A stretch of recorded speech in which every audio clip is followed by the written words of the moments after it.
Okay, then. So the first thing we're going to do is just go through your blog and make sure everything is where you is where it's supposed to be. So your homepage, I'm expecting to see got the assignment brief. We've got your project proposal plan. Really nice to see these little introductions here and brief summaries. This is extremely helpful.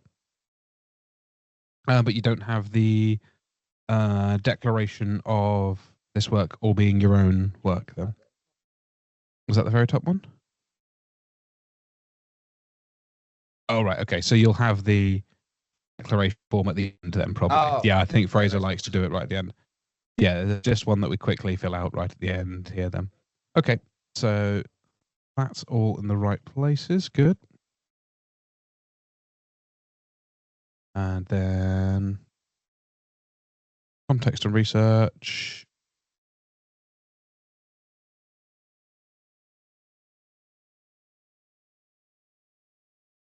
Nothing in the SWOT analysis? Oh no, these are all the links, are they? Right. Oh, okay. Okay. So come down to your SWOT analysis here. This could be moved onto your production page if you'd want to. Is usually because most people's SWOT analysis focuses more on the practical skills than other parts. So it's if you want to move it over. This is your initial project plan. That's excellent to see. You put a good amount of detail into this as well. And your own Trello board. This looks very bare bones at the moment. Have you expanded upon it at all? Yeah, this training. I tried to use them, but I... Okay.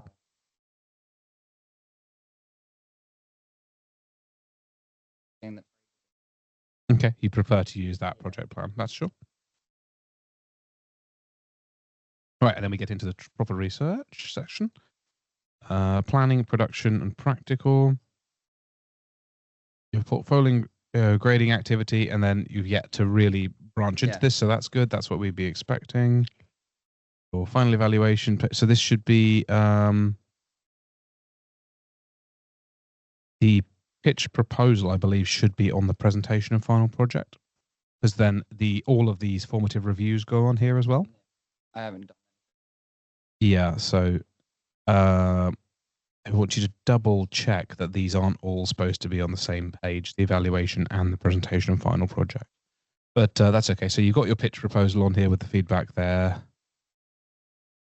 And the feedback and initial direction that you received from him. That's good. Final project page is empty. It's starting to be filled up. Good, good, good.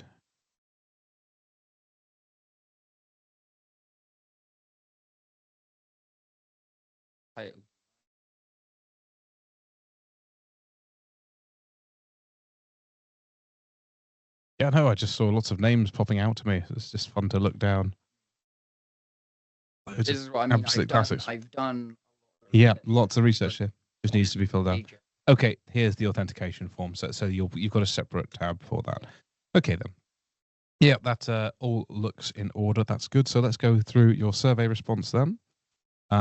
So you currently think that your contextual work is only at a pass, and you do not think your research is going to pass yet. You're currently at referral for research.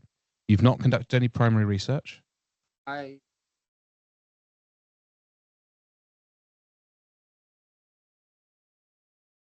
Sure. Could you tell me a little bit about what your primary research is going to entail?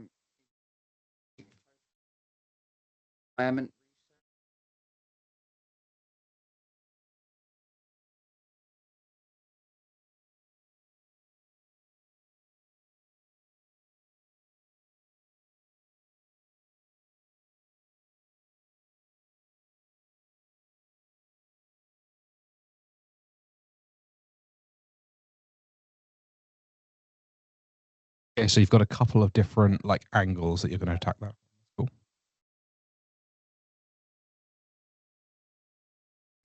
You've read books and magazines, and you have a lot of research sources. Okay, so that's good. So let's go through your context and research and see why you've rated yourself as how you've rated yourself.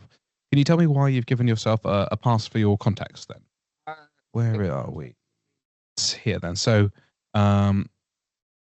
Need you to demonstrate that you have an understanding of the subject context and it is used to make your decisions and aims and purpose. So if we go through your research, then SWOT analysis, and then I suggest you rename this to project planning or planning research, because it's not researching a timeline. It's a variety of planning tools you've got here. Okay, so really your research starts here with your project logo and symbols.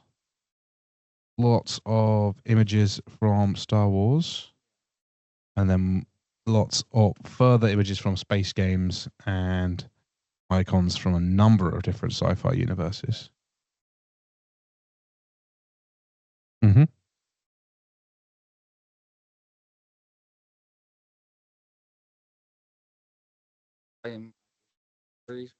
Mm-hmm. No. It's a really good way to summarize things here then. So you want to create your signs and symbols. Started off with the idea of wanting to put together the logo, right? Yeah.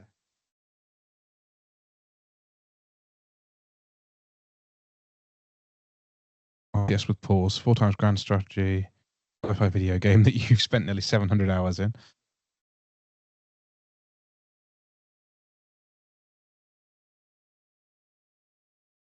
So that's many of these elements. These are the Stellaris elements. So did you branch out into looking at very many other sort of player faction icons in other games? You've looked at some sort of iconic ones from Star Trek. How diverse. That's Mhm. from some. Mhm.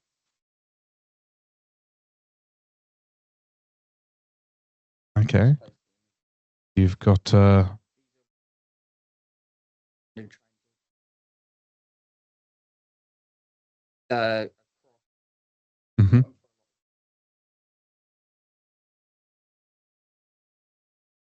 I'm gonna be honest. This mainly logo, and went. Okay. So do you have that logo No, here? I've got this. Mhm.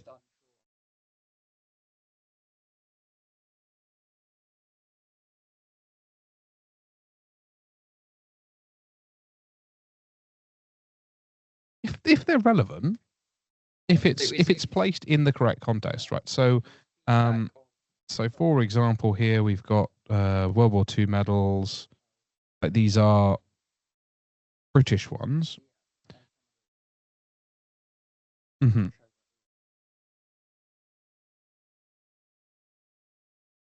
Whoa.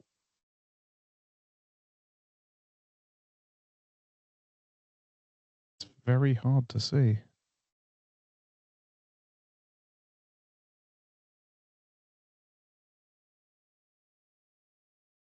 All right, but I mean, some medals, such as the German Iron Cross, are filled with a specific type of imagery and background and history that comes with them, but they're very, very close in design to a number of other similar crosses. So if you are depicting one to provide evidence that crosses have been used in medal design, then that's absolutely acceptable.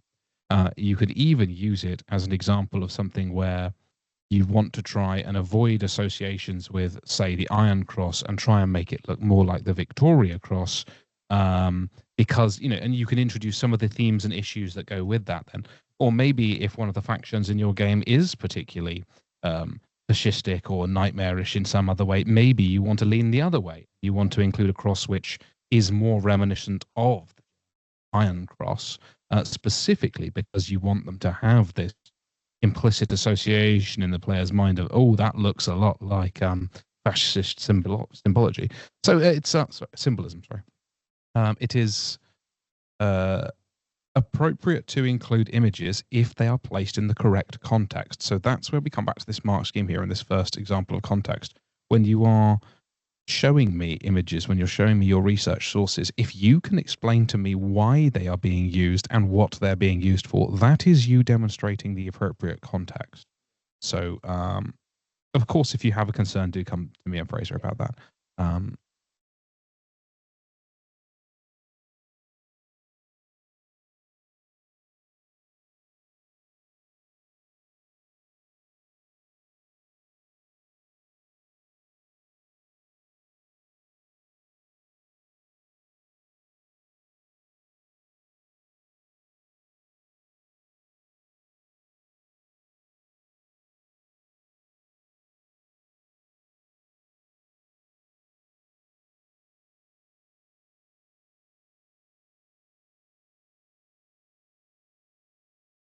Righto. So, yes, talking about this, justifying your investment in the games. I'm not sure why you bring this up, other than to say that it's something that you're very familiar with. Okay. Right, so for my project and logo, putting 3 random words together to create a name that would sound similar to a secrets project from a spy or sci-fi movie. Do you have any examples of that? Obviously.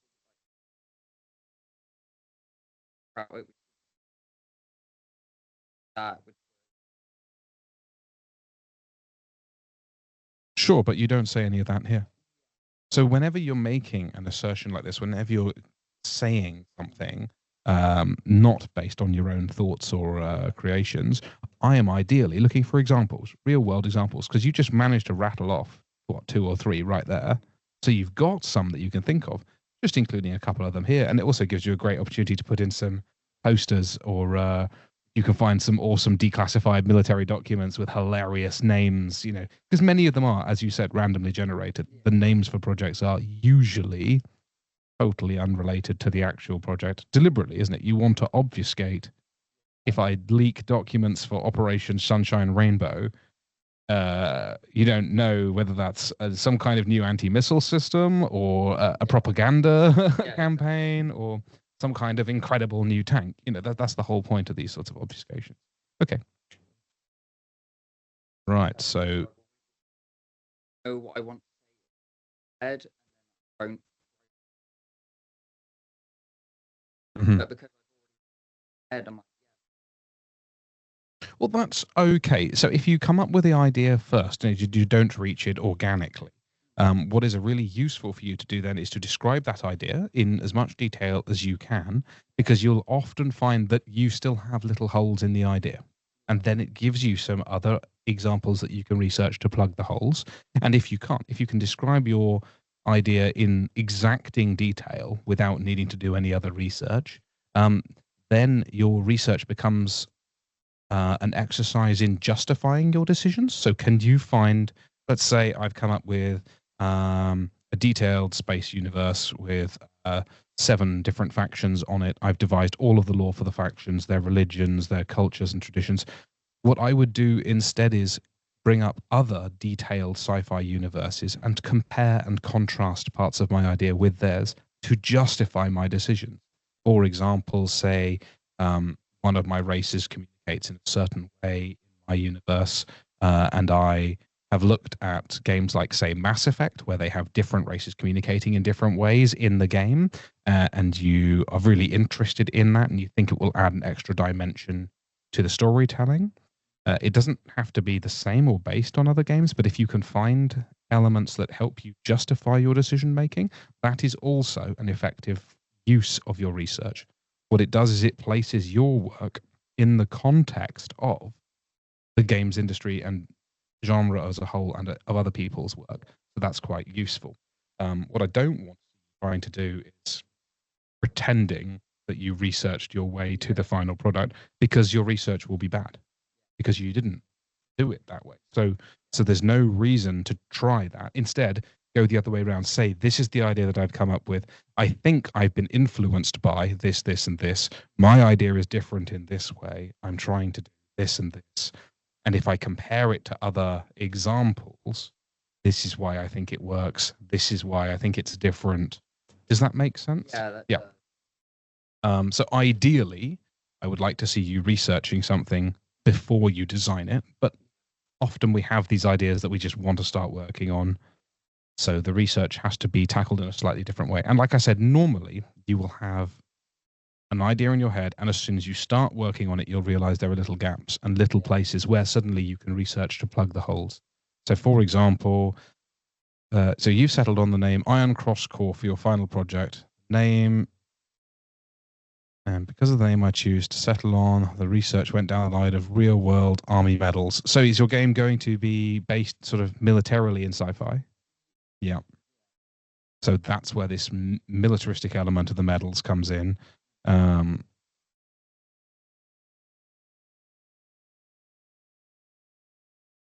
So this, but you haven't actually included the logo here at all. I thought The concept of their British-made propaganda Iron Cross from World War One. What are you trying to say about them there?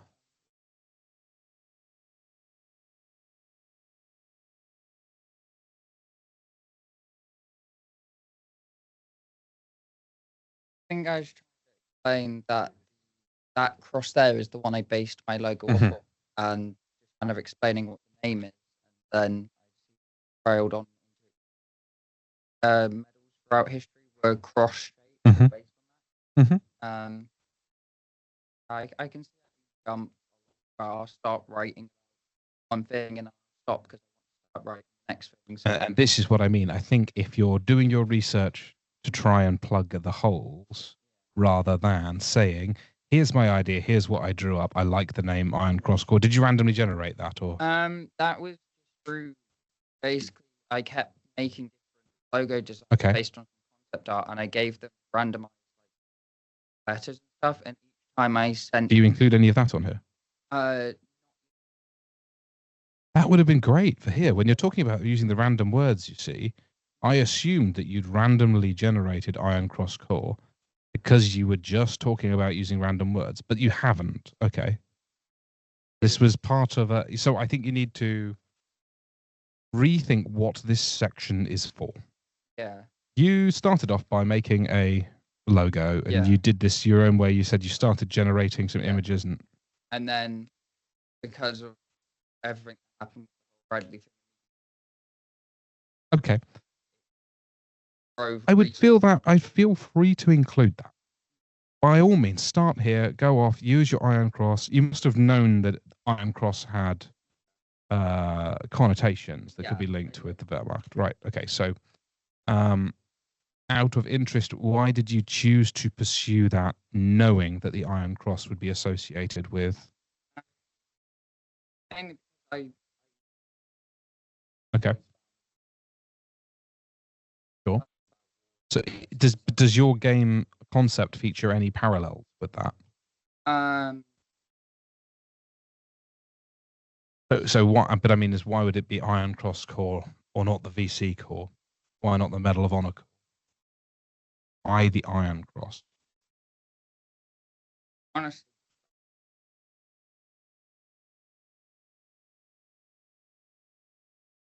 that Mhm. it, Okay. See, I didn't get that from reading through this at all. So, feel free to include that, even if you end up saying, "Look, due to its affiliation with fascistic overtones, I have completely decided to withdraw this." That is still valuable work that you have done. Examples of you researching and exploring an idea that are very useful, even if the end product you decide for moral or other reasons, maybe it just doesn't actually fit in the end, to simply not include in your game. Many games, as I'm sure you know, have a lot of cut content in them. This is an example of that. Your project already has some cut content or potentially cut content because you're a little concerned about it, or it doesn't have the standard that you want, or that you end up taking a pitch change. So I want you to recreate this section, I think, but make it actually represent the work you did. Let's include those images that you draw. Let's include this process, and then we can include the turmoil that you're still in. You still don't have an answer with this. And you can use that as an opportunity to discuss the issues and debates that surround it. After all, some of the most famous strategy games ever have included the Iron Cross. Company of Heroes got units literally called Iron Cross holders. Of course, they're actually playing as the Nazi Germans at the time, so it's appropriate to the game. If your justifications for your design and inclusion end up being relevant to your game and your universe, as long as you can make that context clear, we can progress with it. But if you don't have any ready references or comparisons between your RTS universe and fascistic Nazi Germany, I would. Maybe you need to take a little look at this name. I mean, what if it was just the iron core? I would. Yeah. Yeah. You can still create badass names, and then you can do stuff like have it influenced by different types of iron or uses of iron in military history and things, and that gives you another opportunity to maybe look at the Iron Cross if it's relevant. But yeah. Oh. Mm-hmm. That way. Random. The others had. Do you mean core or do you mean core?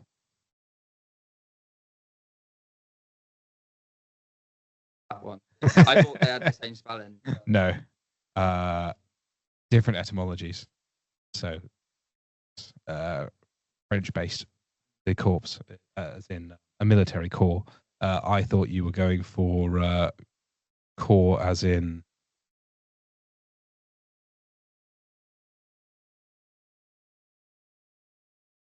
armored core.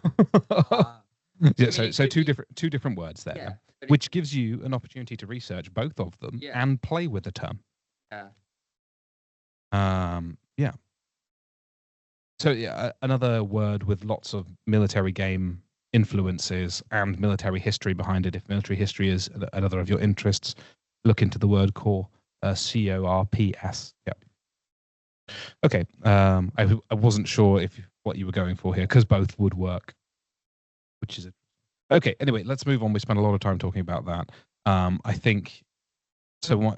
In conclusion, then, for this section here, it seems very haphazard to me, and it's obvious to me now talking to you that that is a result of it being put together out of work that you started one way, finished in a place that you didn't want it to be, and so you're trying to rescue something to put on the blog for it. Yeah. Name and stuff, and so I was scrambled, and yeah. I name. Well, you can always change a name as it goes on. Yeah. Having a placeholder is useful. Okay, so again, we don't have any. You don't say any of that on here. So this would be use this as an opportunity to tell me the actual story of what happened with your project logo and your project title and your research, your exploration stuff. I guess you were actually happy with something if you had a logo that you were sharing. And then you were like, oh, you got some negative feedback about it. Okay. All right. So yeah, let's stick to what actually happened, because then you can tell it in order and in a way that makes sense, and you can include all of your work and your decision-making processes honestly. And even if you don't end up using that design, it's still really good research. Well, I hope it's good research, because sections are missing. All right then. I think I must. I have all. So I think I must have gone.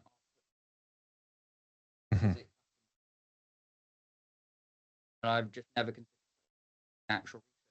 Yeah, because it was sort of an exploration exercise, isn't it? You were playing with ideas, trying to come up with a name and seeing what worked. And I would say that that is all useful context and research work for you. All right, then. So then we come on to RTSs. So this should probably be your first section of the blog, shouldn't it, really? Because it's a very core component to what you're doing then. So we talk about RTS research, and you introduce one of the one of the subgenres.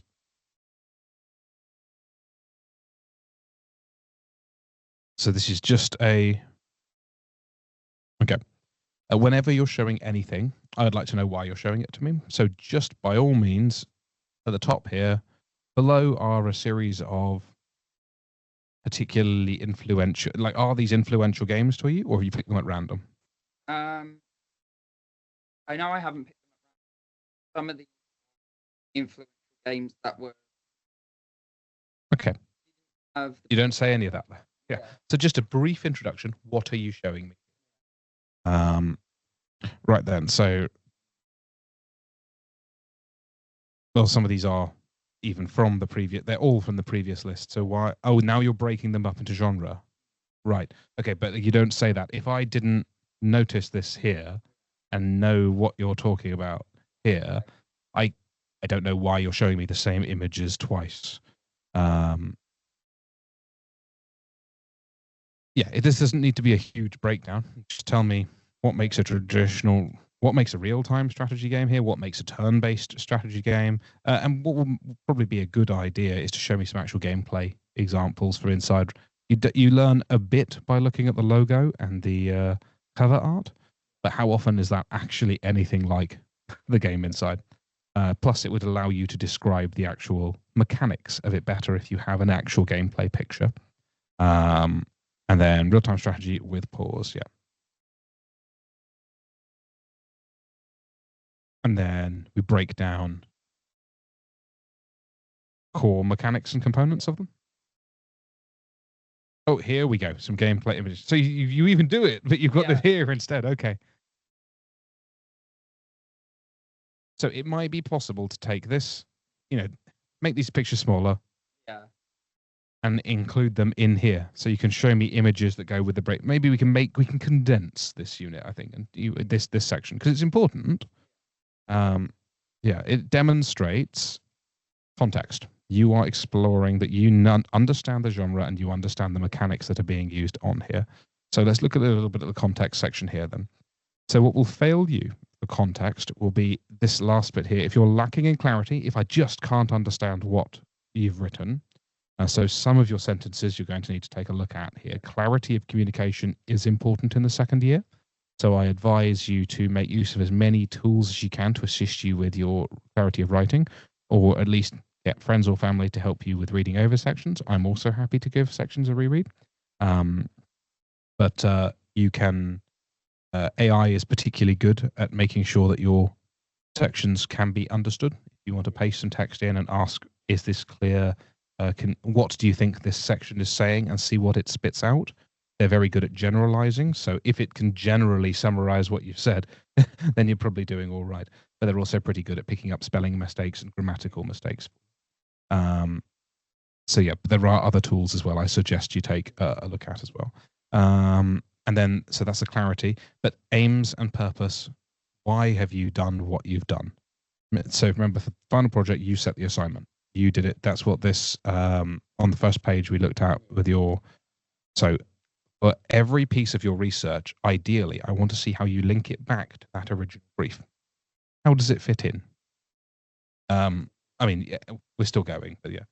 If you can do that for every piece of your research, make sure that it fits inside of your own project brief. It's all contributing towards the work you want to do. Then your context will be good. It will be clearly demonstrated, and hopefully if it's clearly demonstrated, your aims and purposes will be clear throughout. I wanted to look into other strategy games and make sure I understood the genre so that when I make one, it represents the genre as a whole. And here's, yeah, moving onwards and onwards. So fail is that lacking clarity in aims and purposes. For the pass, we are looking at an understanding of the subject and appropriately made judgments with your described aims. So this is descriptive. If you can say, this does this, I want to do this, then we're looking at only a pass level.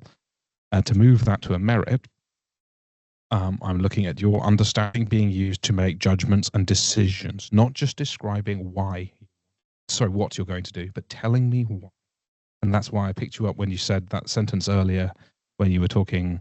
You made an assertion and I said, give me an example. And you knew examples off the top of your head, but you hadn't included them on the page. So include those examples that show your decision making and they reinforce your decision. And again, articulate ambitions. Why are you doing this? What do you hope to do as you move forward? And that clarity of purpose. How does it all fit together? And for distinction, we move up even further there, this comprehensive understanding. I'm looking for seeing how you're bringing multiple parts together, how they will all contribute together to set up this robust context where all of your work has its place, it's all fit in nicely, and it all contributes clearly and with a specific purpose to every piece that you're producing. So So this is all research into the basic game genre. How do you intend to use this? What do you learn from it? What have we done here? Especially how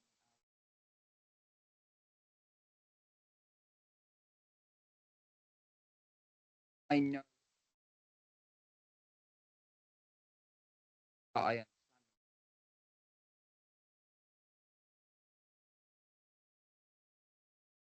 Okay.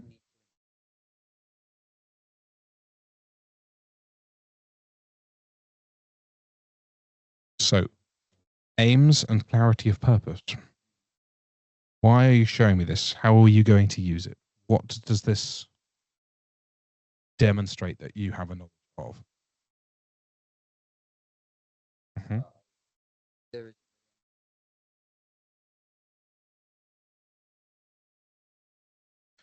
So if this is primarily work that you are, work here to demonstrate that you have an expansive knowledge of the subject area and an extreme interest in this subject area, so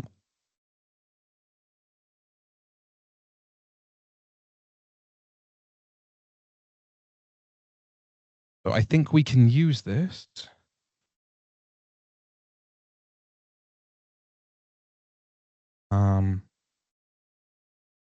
What is this bit? don't know.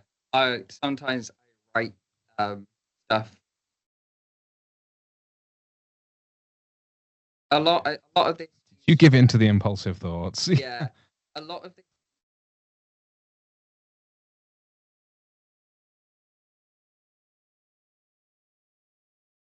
Right.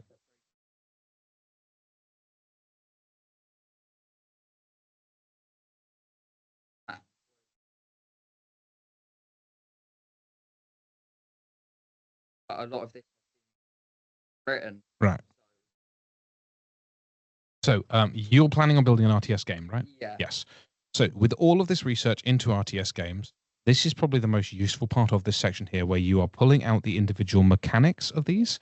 And I would like to see you here pull apart specific examples. I think that's what we need to do here, is demonstrate that you can take a look at another RTS game and pull apart the mechanics that make them what they are.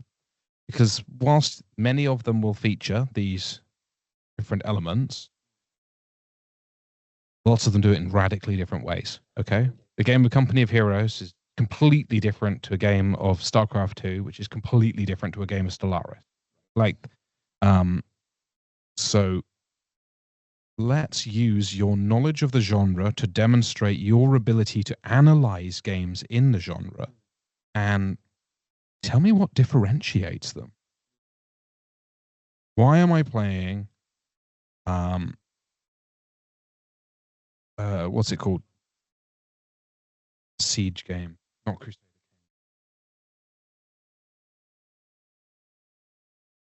It looks a lot like it. So why am I playing Age of Empires 2? And what is going to make Age of Empires 2 play differently to Civilization 5? Okay. Well, for starters, one's an RTS, the other one's turn-based strategy. And what makes the base building those two games different? They both do feature construction and development. They both feature research. They both feature combat. Give me some examples from different games. That was probably a bad example because that's two different genres, RTS and turn-based. Yeah. Okay. But what if something a bit closer would be something like Endless Space 2 and Stellaris? Node-based, space-based, RTS, well, turn-based RTS, with galaxy-spanning civilizations, yet very, very different games. Why are those two games different? How do they work different? Answer is paradox, but yeah. So let's use this section as a demonstration of your ability to analyze and extract gameplay mechanics. The final point of doing that would be to put together the mechanics for the game you want to make and put them in context of the other existing RTS games and games that you've looked at, which mechanics you like, which ones you think worked well, which ones you think needed improvement on or didn't work personally for you. I know there's several very well received strategy games which I have personally disliked, you probably encountered the same thing. I think Craft's a good example there. So that is what I think this section needs to be for. Demonstration that you understand the genre, demonstration that you can analyze and pull apart all the mechanics of the genre. Feel free to also talk about the aesthetics and style. Planetary Annihilation 2 compared to Supreme Commander, compared to Total Annihilation, all games inspired by and now Beyond All Reason. So we've got 4 games essentially copying the same mechanics, all inspired by the original Total Annihilation. All of them look different. All of them have subtle variations on the tactics. Like, which ones work? Which one would you like to do? So what is your own RTS particularly inspired by? Rough.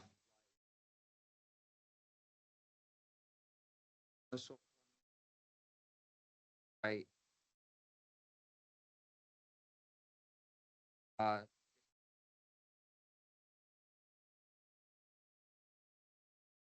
And gameplay wise, what do you intend to be close to? Probably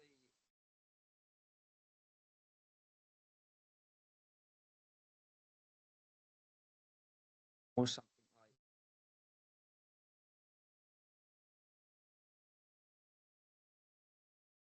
like.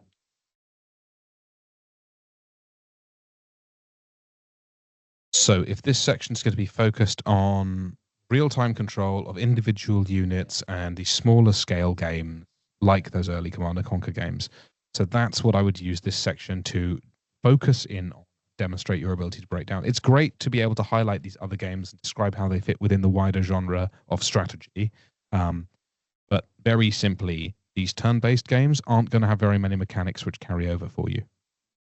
Okay, these grand scale strategies aren't going to have very many mechanics which specifically carry over to you.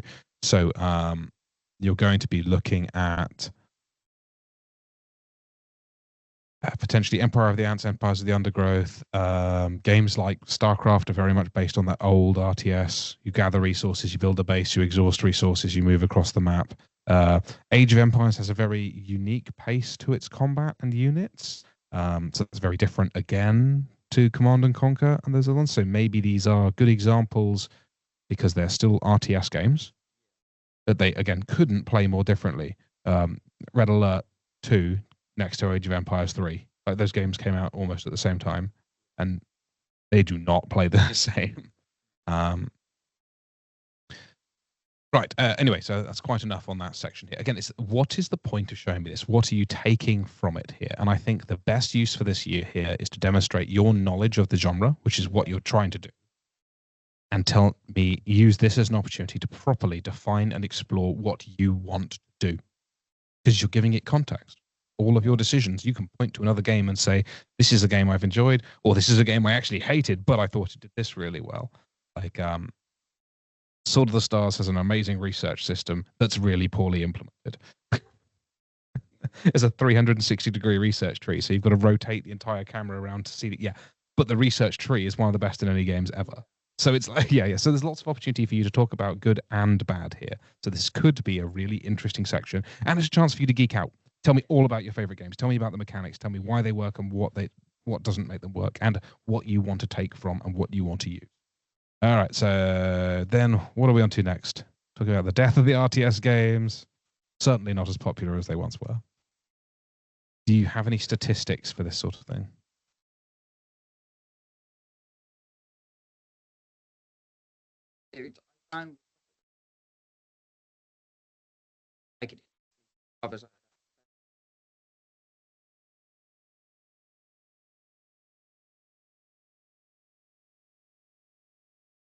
Yeah. And you're talking about here the decline of the RTS. Did you write this before EA released the source code for the old Westward Command & Conquer games? No,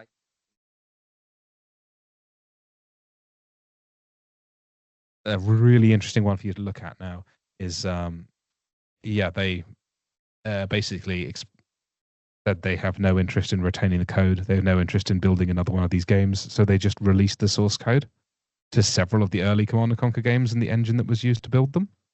It'd be really interesting for you to take a look at that now, because I think almost immediately half a dozen new projects were started up using that code. People wanted a new Command and Conquer game that felt like the old games, so they grabbed that old code and they ran off with it. So this is a perfect example of somewhere where you can look at the death of the RTS games, or again a game like Beyond All Reason, which is based on one of the oldest strategy games, Total Annihilation, and is experiencing a slow, steady increase in growth in players, and it's just so much more complex than the old games was. There are new games out based on these old genres, but yeah.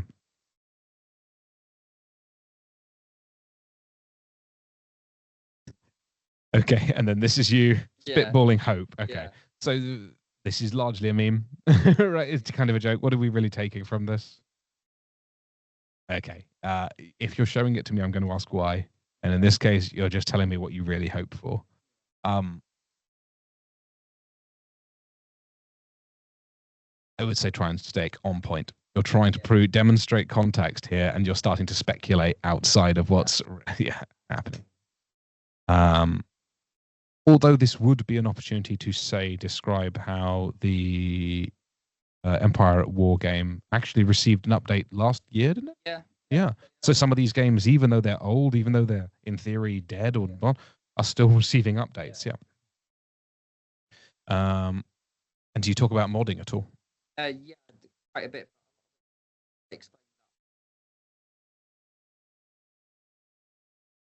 Yeah. I could. Well, maybe again, keep it relevant to what you're doing. So if you're going to mention mods, mention them because of specific changes they make to the game that you appreciate and that will influence your own work. That's the key, right? The context. How does this influence your work? Right then. What's next?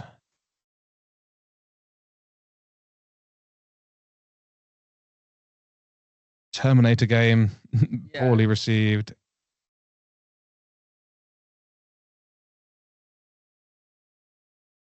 And at least. Okay, but what are we getting out of it? This is what I was saying earlier, is you should look at individual games and tell me what you learned from them, what you can take out. But it looks like what you're doing here is just telling me a bit about Westwood Studios. Is great background. It's good context. But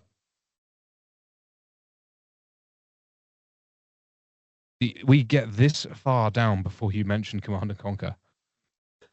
The thing that Westwood Studios is most famed for. So this could really be just your brief introduction to Westwood Studios and explaining that they created one of the first big successful strategy games, Command & Conquer. And that's what this section could be looking at, is what made Command & Conquer better than the other games, similar games at the time. Because this was 1995.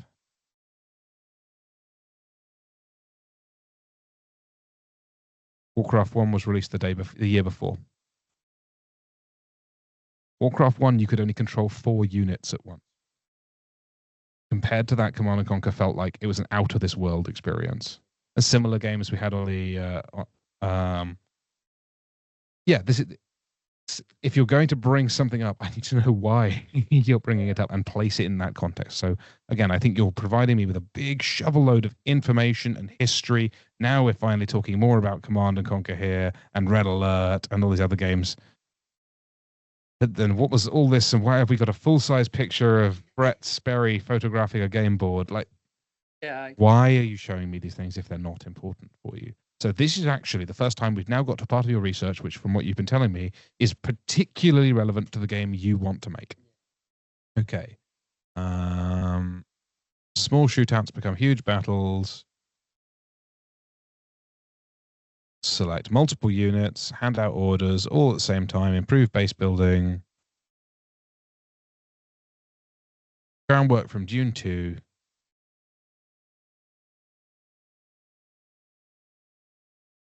You've shown some of the history that built into this game here. Right, so what is it about Command & Conquer that you are particular... Oh, now we're talking about Dune 2. Before we even reached any conclusions about Command & Conquer, or highlighted any elements of it that you really wanted to use. Okay.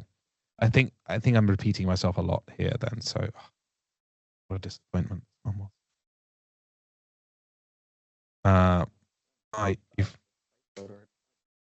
Iron Harvest. No, not that one. Oh, that shouldn't be there, should it? Okay.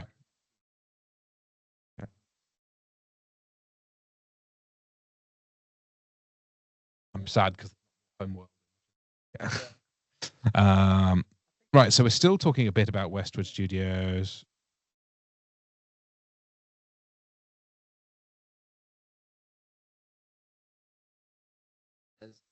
Yeah. Okay. Right. So let's take a look at the research point here. So little or no evidence presented or information does not relate sufficiently to the task. Currently, that's a problem here. Is how does the information relate sufficiently to the task? I think it's quite obvious, based on what you're doing, that this information does relate to the task, but you're not making that easy for me. You're not spelling that out, and you're not giving me your conclusions. So sufficient relevant information has been gathered, documented, and used in the development of ideas. That's where we haven't hit yet. Haven't told me about your ideas and how you're going to develop them yet. Let's keep going. Maybe we do. Asset research. Here we go. Asset list does not need to be created.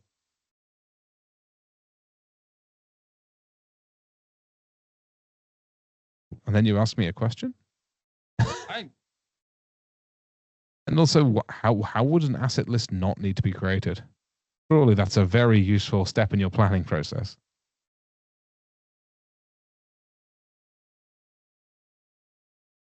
I don't have time to get them all done. Now we work on this asset list. You just told me that you didn't need an asset list.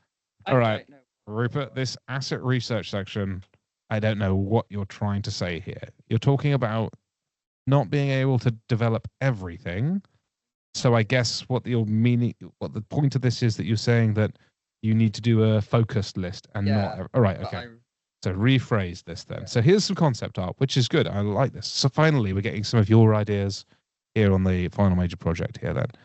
Got your constructors and some mech and turret ideas, crystals, tanks, missile launchers, and sort of an idea for how things are going to look. Sort of this like old school sci-fi appearance, lots of domes and facets and crisscrosses,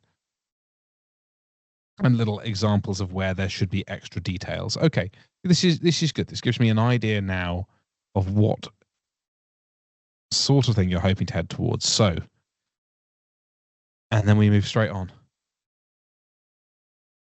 What were your influences here? What were you trying to get things to look like?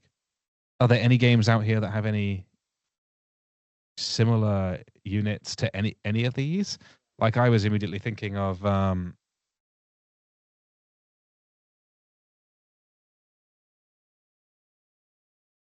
of your sort of unit designs remind me of these very simple robots. Oh, I don't know. I'm trying to find pictures of the small guys. There we go. These little, very angular tanks. Yeah, and some of these structures here where they've got quite a lot of detail on them. But they're very stylized and blocky. So I would like to know what are your influences for the buildings that you've been building. And for what about the units as well?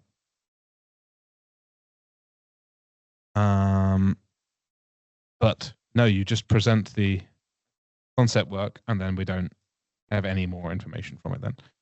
To make it easier to understand, I created a mind map. So here we go. Now you're breaking down what you need in your game, right? Yeah. This is you. You're basically coming up with an asset list now, aren't you? You're trying to work out everything that you need. Okay. Good. Yeah, this is good. So finally, I'm seeing some of your planning, seeing some of your breakdowns, seeing some of your ideas here. Is that the link to that one? Yeah. Okay. Link to the website. Sure.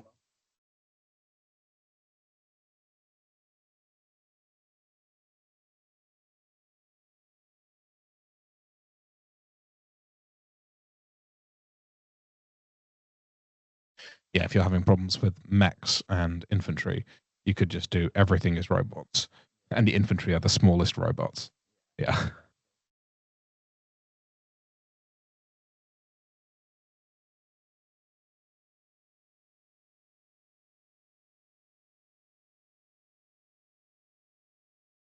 level. Okay. So large defense structures, which would mean the space station can withstand major attack. Has a larger garrison. Here are some examples of different upgrade systems. If the player can only build one factory, it can be upgraded to become stronger.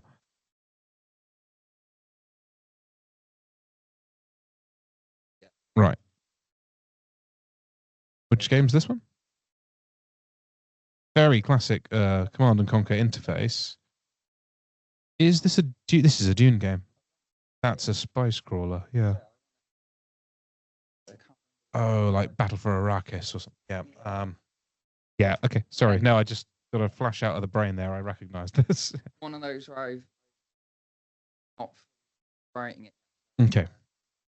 So, but this is good because now I'm seeing you talking about ideas of having light, medium, and heavy factories. So you're coming up with specific ideas about your game. Now, if you can pull different examples of that out, placeholder images, talking about your research, show your audiences.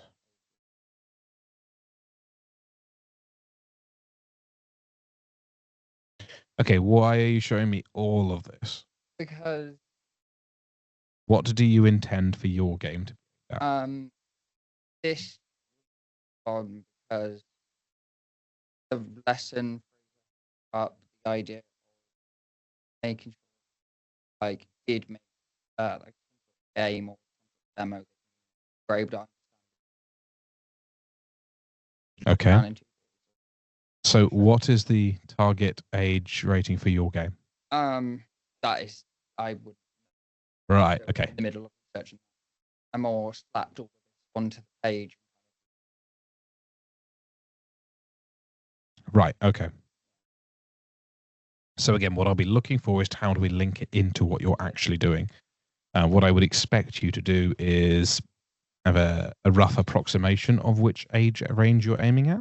And if you can't think of how to do that, take a look at some of your key inspiration games and see what they got.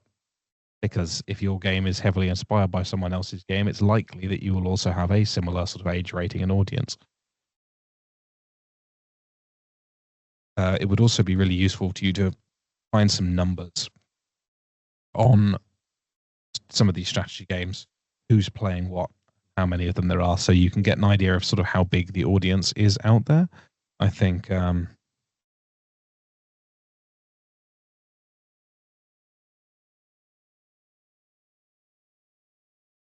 a variety of these sorts of websites.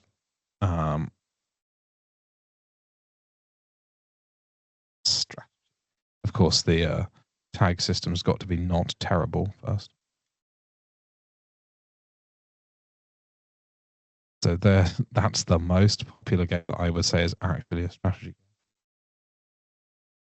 game. I suppose Football Manager technically is.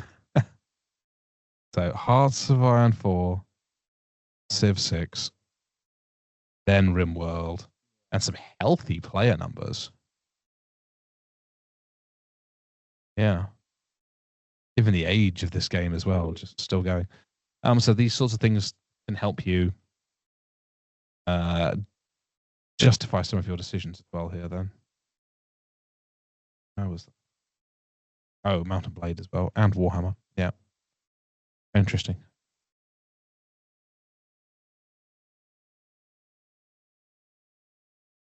No, it's so grand strategy. There we go. Now it's a little more refined. Well, there's a tag for strategy. That's what I'm just looking for right now. Is there a real-time strategy? There we go. RTownsend. But even then, we get Dota comes top, which is a MOBA. Well, it's a MOBA game. I would not have described this as a real-time strategy game. You control a single hero character. For this, but yeah. Other than that, interesting. Hearts of Iron 4 still top. So yeah, you can get some of these numbers for some other very big games that are still being played. And some of these, remember, this is just on Steam. So, for example, Anno released on other platforms first.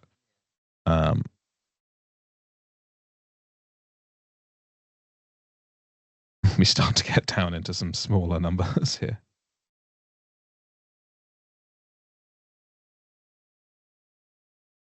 Right, yeah. So there's plenty of tools out there that will help you.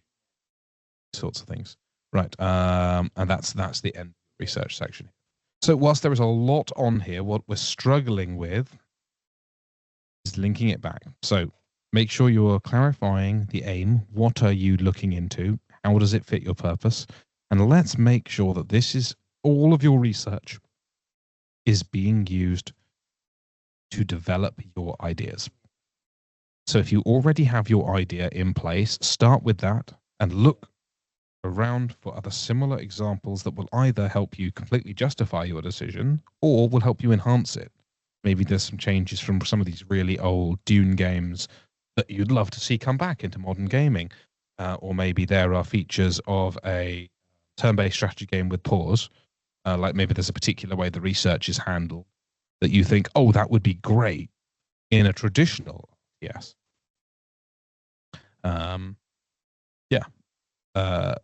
If you already have your ideas, I need you to be using your research to clarify the point of them and why you've chosen to have, justify your decisions and compare them to others, and then refine them and plug in the gaps.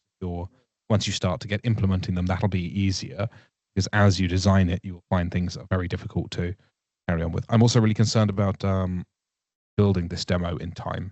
You're going to need to keep the scope of your project very, very tight. I think you may also need to think about what is going to be the minimum viable product that you're going to make.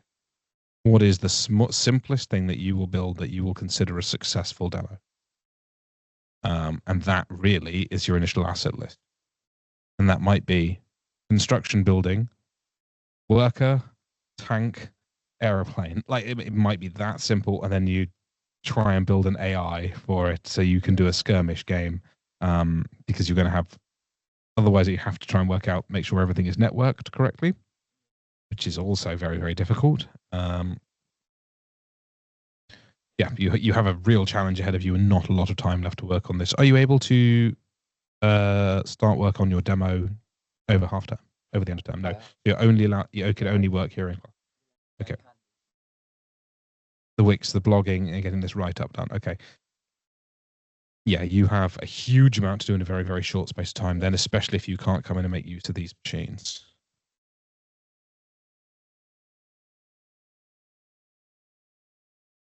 Right, sorry, do you have any questions or outlines? No, great.